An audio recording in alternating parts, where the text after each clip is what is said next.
Big boss Malayalam season 7 ലൈവിൽ നടന്നിട്ടുള്ള രണ്ട് വിഷയങ്ങളെ പറ്റിയിട്ടാണ് ഞാൻ സംസാരിക്കുന്നത്. ഒന്ന് അനീഷും അതുപോലെ ഷാനവാസും തമ്മിലുള്ള ഒരു ഫൈറ്റ്, പിന്നെ അനുമോളും അതുപോലെ ജീവനും തമ്മിൽ. അനുമോളെ മുമ്പത്തെ എക്സ് ബോയ് ഫ്രണ്ട് ആണെന്ന് പറയുന്ന ജീവൻ ബിഗ് ബോസ് വീട്ടിൽ വന്നിട്ടുണ്ടായിരുന്നു. അപ്പം ഈ രണ്ട് വിഷയത്തിനെ പറ്റിയിട്ടാണ് ഞാൻ സംസാരിക്കുന്നത്.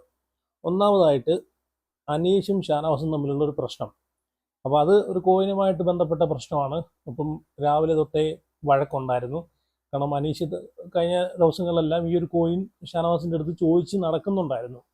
അതുമായിട്ട് ബന്ധപ്പെട്ട് രാവിലെ ഭയങ്കര ഒരു വഴക്ക് നടന്നു അവർ തമ്മിൽ. അപ്പം ഈ അനീഷിൻ്റെ ഒരു 50 ദിവസം കഴിഞ്ഞപ്പോഴത്തേക്ക് അനീഷിൻ്റെ ഒരു ഗെയിം ഒരു ചേഞ്ച് ആയിട്ടുണ്ട്. പുള്ളിയുടെ ഒരു ഗെയിമും പ്ലാനിങ്ങും സ്ട്രാറ്റജിയൊക്കെ ചേഞ്ച് ആയിട്ടുണ്ട്. അത് അനിവാര്യമാണ്.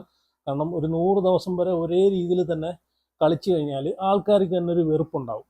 അപ്പോൾ 50ാമത്തെ ദിവസം തൊട്ട് പുള്ളിക്കാരൻ്റെ ഗെയിം ചേഞ്ച് ചെയ്ത പോലെ എനിക്ക് ഫീൽ ചെയ്യുന്നുണ്ട്. അതുമാത്രമല്ല ഷാനവാസുമായിട്ടുള്ളൊരു ഫ്രണ്ട്ഷിപ്പ് ഡിസ്റ്റൻസ് ഒരു കീപ്പ് ചെയ്യുന്ന പോലെ, കുറച്ച് ഡിസ്റ്റൻസ് ഇട്ട് നിൽക്കുന്ന പോലെ എനിക്ക് തോന്നുന്നുണ്ട്. കാരണം അത് നല്ലതാണ്. കാരണം അവിടെ ഒറ്റയ്ക്ക് കളിക്കുന്നതായിരിക്കും എപ്പോഴും നല്ലത്. കാരണം ഒരു ഫ്രണ്ട്ഷിപ്പ് കോമ്പോ പിടിച്ച് കളിച്ചു കഴിഞ്ഞാൽ അത് അവരുടെ ഗെയിമിന് തന്നെ ബാധിക്കും. പിന്നെ അത് നെഗറ്റീവ് ഉണ്ടാവും. ഒന്നാമത്തെ കാര്യം എന്ന് വെച്ച് കഴിഞ്ഞാൽ ഇപ്പം തന്നെ ഓൾറെഡി കുറേ PR ഇപ്പം ഷാനവാസിൻ്റെ ആയിക്കോട്ടെ അല്ലെങ്കിൽ അനീഷിൻ്റെ ആയിക്കോട്ടെ, എനിക്ക് ഇവർ രണ്ടുപേരും എനിക്കിഷ്ടമാണ്. അപ്പം അങ്ങോട്ടും ഇങ്ങോട്ടും നെഗറ്റീവ് ആക്കാൻ വേണ്ടിയിട്ട് കുറേ ടീമുകൾ ഇതിനകത്ത് കിടന്നിട്ട് പണിയെടുക്കുന്നുണ്ട്. അപ്പോൾ അവർ അങ്ങോട്ടും ഇങ്ങോട്ടും ഇത് ലൈവ് കാണുന്ന ആൾക്കാർക്ക് അറിയാം എന്താണ് സത്യം, എന്താണ് എവിടാണ് ആരെ ഭാഗത്താണ് മിസ്റ്റേക്ക് തെറ്റെന്നെല്ലാം ലൈവ് കാണുന്ന ആൾക്കാർക്ക് അറിയാം. പക്ഷേ എപ്പിസോഡിലോട്ട് വരുമ്പോഴത്തേക്ക് ചിലപ്പം ശരിയുള്ള ആൾ തെറ്റുകാരനാവും, തെറ്റുകാരനായിട്ടുള്ള ആൾ ശരിയാവും, അങ്ങനെയൊക്കെ വരും. അപ്പം ലൈവ് കാണുന്ന ആൾക്കാർക്ക് ഇത് കൃത്യമായിട്ട് അറിയാൻ പറ്റുമോ? അപ്പോൾ ഈ ഒരു ഷാനവാസിൻ്റെയും അതുപോലെ അനീഷിൻ്റെയും ടീമുകൾ അങ്ങോട്ടും ഇങ്ങോട്ടും കിടന്ന് നെഗറ്റീവ് ആക്കുന്ന പരിപാടി നിർത്തുക. കാരണം ഇപ്പം നല്ലപോലെ കളിക്കുന്ന ഒരാളെ പോലും നെഗറ്റീവ് ആക്കുന്ന രീതിയിലാണ് ഇപ്പം ടീമുകൾ പണിയെടുക്കുന്നത്. അപ്പം ഇപ്പം ഇവരെ ഇപ്പം രണ്ടുപേരെയും എനിക്കിഷ്ടമാണ്. അതുകൊണ്ട് രണ്ടുപേരും അവരുടേതായിട്ടുള്ള ഗെയിമിൽ മുമ്പോട്ട് പോവുക എന്ന് മാത്രമേ എനിക്ക് പറയാൻ പറ്റൂ. കാരണം അങ്ങനെ പോയി കഴിഞ്ഞാൽ അവർക്ക് കൊള്ളാം. അപ്പം ഈ ഒരു ഫ്രണ്ട്ഷിപ്പ് കോമ്പോ ഇതൊക്കെ പിടിച്ചുകൊണ്ട് മുമ്പോട്ട് പോയി കഴിഞ്ഞാൽ ടീമുകൾ നെഗറ്റീവാക്കി പുറത്ത് ഭയങ്കര ഇതാക്കി കളയും. കാരണം ഇനി ബിഗ് ബോസ് പോകുന്ന ആരെങ്കിലും ഉണ്ടെങ്കിൽ ഒരു കാരണവശാലും അവിടെ ചെന്ന് ഈ കോമ്പോ പിടിക്കാനോ ഗ്രൂപ്പ് പിടിക്കാനോ പോകരുത്. പോയി കഴിഞ്ഞാൽ ടീമുകൾ അങ്ങോട്ടും ഇങ്ങോട്ടും ഇട്ട് നെഗറ്റീവ് ആക്കും. നല്ല രീതിയിൽ ഗെയിം കളിക്കുന്ന ആൾക്കാരെ പോലും അത് ബാധിക്കും. ഇപ്പം തന്നെ ഈ ഷാനവാസിൻ്റെയും അനീഷിൻ്റെയും വിഷയത്തിൽ അങ്ങോട്ടും ഇങ്ങോട്ടും ടീമുകൾ നെഗറ്റീവാക്കി ഇത് കാണിക്കുന്നുണ്ട്. അനീഷിനെ നെഗറ്റീവ് ആക്കുന്നുണ്ട്, അതുപോലെ ഷാനവാസിനെ നെഗറ്റീവ് ആക്കുന്നുണ്ട്. പക്ഷേ സത്യം എന്താണെന്ന് ലൈവ് കണ്ടിട്ടുള്ള ആൾക്കാർക്ക് അറിയാവും. അപ്പം ഇവിടെ സത്യം പറഞ്ഞൊരു മിസ്അണ്ടർസ്റ്റാൻഡിങ് ആയിരുന്നു. ഇപ്പം അനീഷ് കോയിൻ ചോദിക്കുന്നുണ്ട്.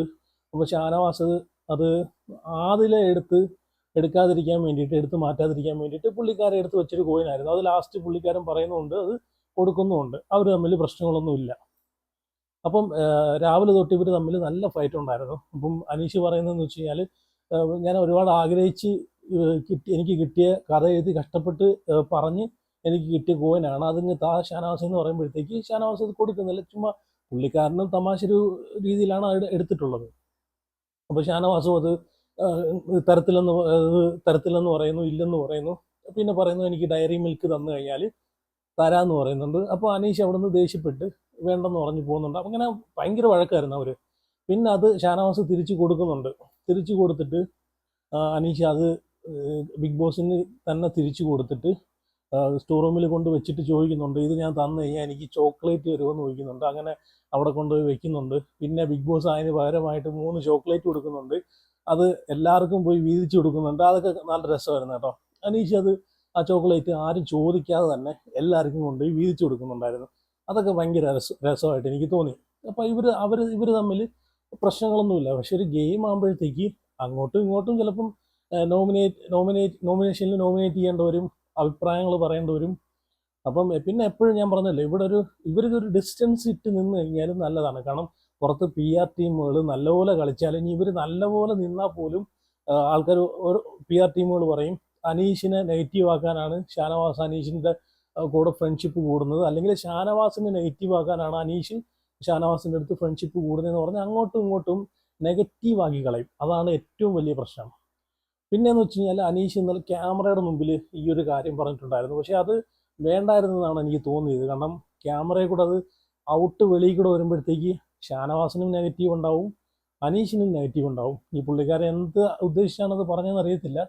ഈ ചിലപ്പം തലേന്ന് കോയിനെല്ലാം ചോദിച്ച് ആ ഒരു വിഷമത്തിൽ ചിലപ്പം പറഞ്ഞു പോയതാവാനാണ് ചാൻസ്. കാരണം അല്ലെങ്കിൽ അനീഷ് അങ്ങനെ ചെയ്യുമെന്ന് തോന്നുന്നില്ല. കാരണം കാരണം അവരങ്ങനെ ഔട്ട് വെളിയിൽ എങ്ങനെയാണ് പോകുന്നതെന്ന് നല്ല ഓണം അവിടെ നിൽക്കുന്ന ആൾക്കാർക്ക് അറിയാം. എസ്പെഷ്യലി ഷാനവാസിന് അറിയാം, അതുപോലെ അനുമോക്കറിയാം, ഈ അനീഷിനറിയാം. അപ്പം ഇവർ പറയുന്ന കാര്യങ്ങളെല്ലാം വെളിയിൽ നല്ല രീതിയിൽ ചർച്ചയാവുന്ന അവർക്കറിയാം. അപ്പം ക്യാമറയുടെ മുമ്പിൽ വന്നിരുന്ന് ഇങ്ങനെ പറയുമ്പോഴത്തേക്ക് എന്തായാലും നല്ലപോലെ ഔട്ട് വെളിയിലോട്ട് പോകും.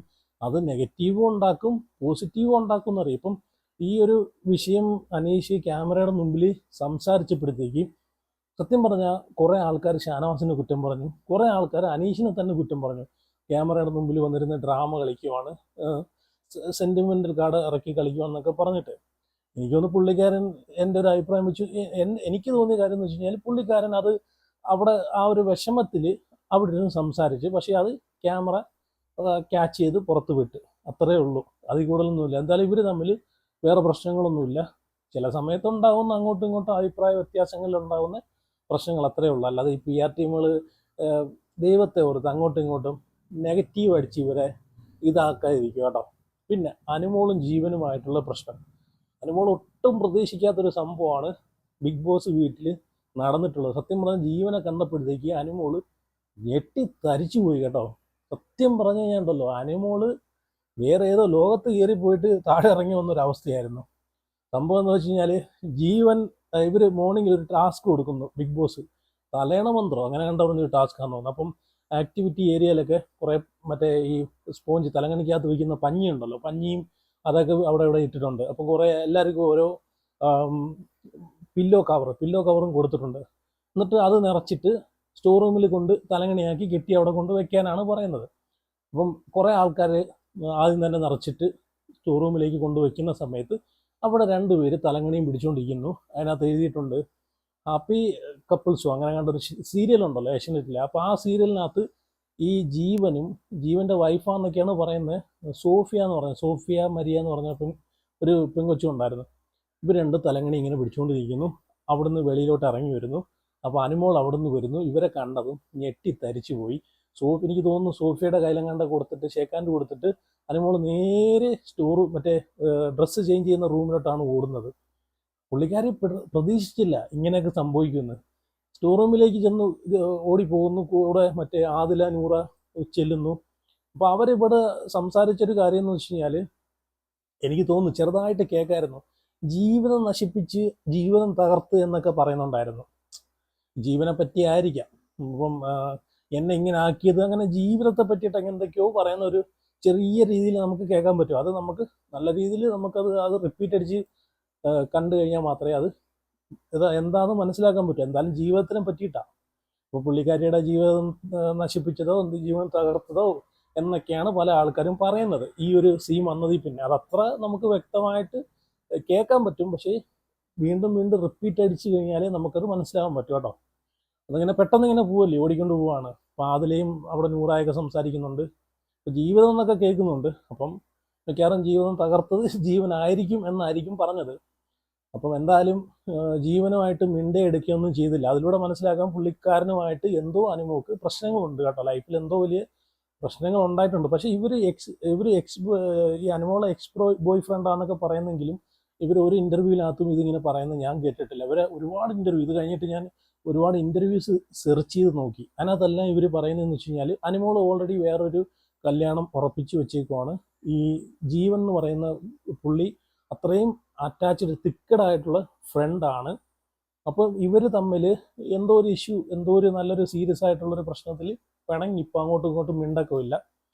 അപ്പോൾ പല ഇൻ്റർവ്യൂവിലും ഇവർ പറയുന്ന ഫ്രണ്ടാണെന്നാണ് പറയുന്നത്. അതുപോലെ അനുമോളും പറയുന്നുണ്ട് എനിക്ക് ആകെ ഉള്ളൊരു ബോയ് ഫ്രണ്ടാണ് ഈ ജീവൻ എന്നും പറയുന്നുണ്ട്. ഇവരെ പ്രശ്നം എന്താണെന്ന് വെച്ച് കഴിഞ്ഞാൽ നമുക്കറിയത്തില്ല, അത് അവർക്ക് തന്നെ അറിയാവും. അപ്പം ലാസ്റ്റ് പോകുന്ന സമയത്ത് അനുമോൾ അവിടെ തിരിഞ്ഞിരിക്കുകയാണ്. ജീവൻ ചെന്ന് ഷെയ്ക്കാൻഡ് കൊടുക്കുന്നുണ്ട്. അങ്ങോട്ട് ബലമായിട്ട് പോയി ഷെയ്ക്കാൻഡ് കൊടുക്കുവാണ്, കൈ കൊടുക്കുവാണ്. എന്നിട്ട് അനുമോൾ തിരിഞ്ഞു നിന്നാണ് അത് കൈ കൊടുക്കുന്നത്, മുഖത്ത് പോലും നോക്കുന്നില്ല. അപ്പോൾ പോകാൻ നേരം നെവിനോട് പറയുന്നുണ്ട് ഇവിടുത്തെ ആംബിയൻസും കാര്യങ്ങളൊക്കെ എനിക്ക് ഇഷ്ടപ്പെട്ട് പോകാൻ തോന്നുന്നില്ലെന്ന് പറയുന്നുണ്ട്.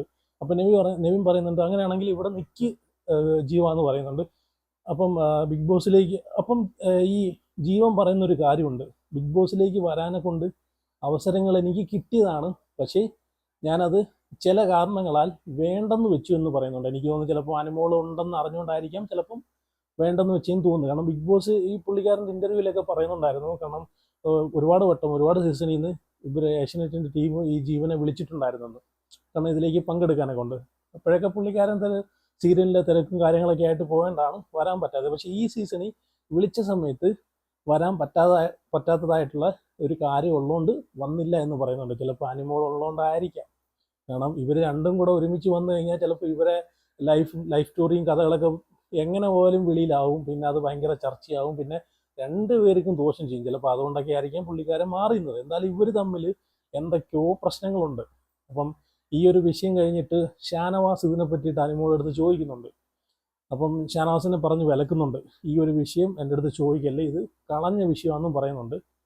അപ്പോൾ എന്തായാലും ഇത്രയൊക്കെ ഉള്ളൂ ലൈവിലെ കാര്യങ്ങൾ. അപ്പം നിങ്ങളെ അഭിപ്രായങ്ങളൊക്കെ നിങ്ങൾ കമൻറ്റ് ചെയ്യുക. അപ്പം വീഡിയോ ലൈക്ക് ചെയ്യുക, അതുപോലെ ഷെയർ ചെയ്യുക, ചാനൽ കൂടെ സബ്സ്ക്രൈബ് ചെയ്യുക. അപ്പം